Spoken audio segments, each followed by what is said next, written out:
लोगों का तो काम ही होता है बातें बनाना। आप किसी की बातों पर ध्यान मत दीजिएगा ताई जी।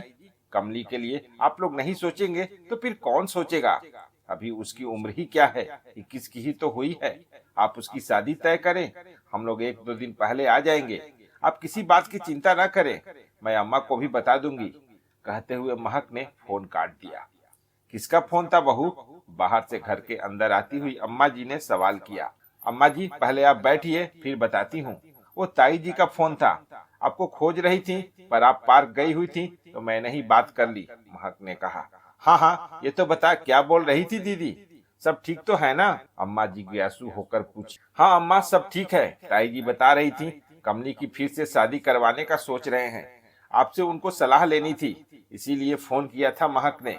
अम्मा और ताई दोनों सगी बहनों की शादी एक ही घर में हुई थी।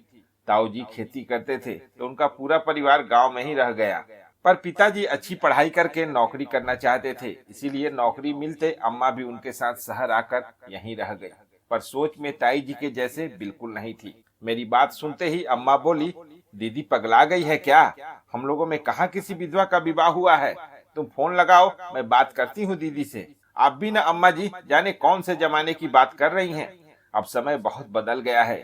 कमली की अभी उम्र ही क्या है। रमेश भैया के चले जाने से वैसे ही वो दुखी रहती है, बाकी की जिंदगी कैसे काटेगी।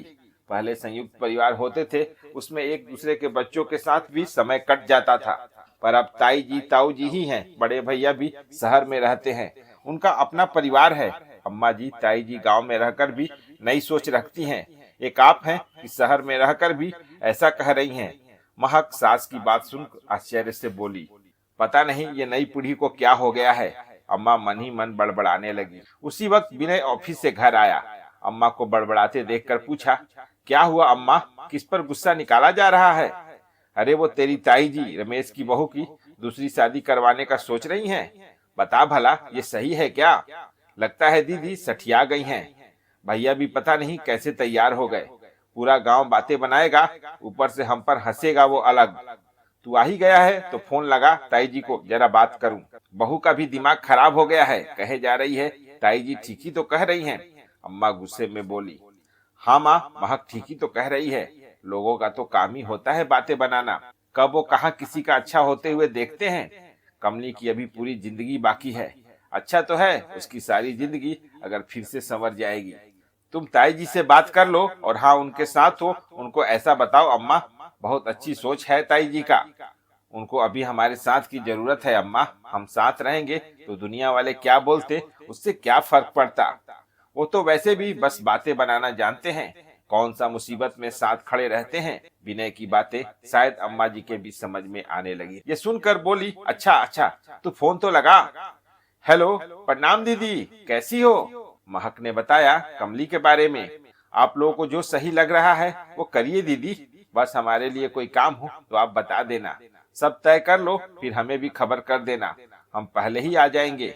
अम्मा जी ने जब ये कहा तो हम दोनों एक दूसरे को देखने लगे। अगले महीने शादी तय हो गई। हम जब गांव गए तो महसूस हुआ लोग आपस में कानाफूसी कर रहे थे, पर हमने सोच लिया था कोई कुछ भी कहे, हम इस सराहनीय कार्य में ताऊ ताई जी के साथ हैं। कमली भी खुश थी, पर ताऊ ताई जी को छोड़कर जाने का उसे दुख भी था। कमली के माता पिता ताऊ जी से बोले, हम तो आपके आभारी रहेंगे, आप लोगों ने हमारी बिटिया की जिंदगी संवार दी। तब ताऊ जी समधी का हाथ पकड़कर बोले, ये हमारी बेटी है समधी जी, इसकी डोली हमारे घर से जाएगी। कमली के माता पिता ताऊ जी ताई जी की बात काट ना सके। आखिर लोगों की बातों को दरकिनार कर इतना बड़ा कदम जो उठाया गया था उनकी बिटिया के लिए।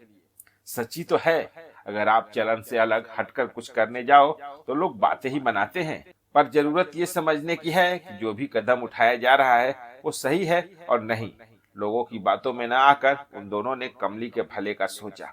बेटा तो खो ही चुके थे, बेटी को खोना नहीं चाहते थे, इसीलिए उसके भविष्य का सोचते हुए उनका प्रयास पूरे गांव के लिए नजीर बन गया।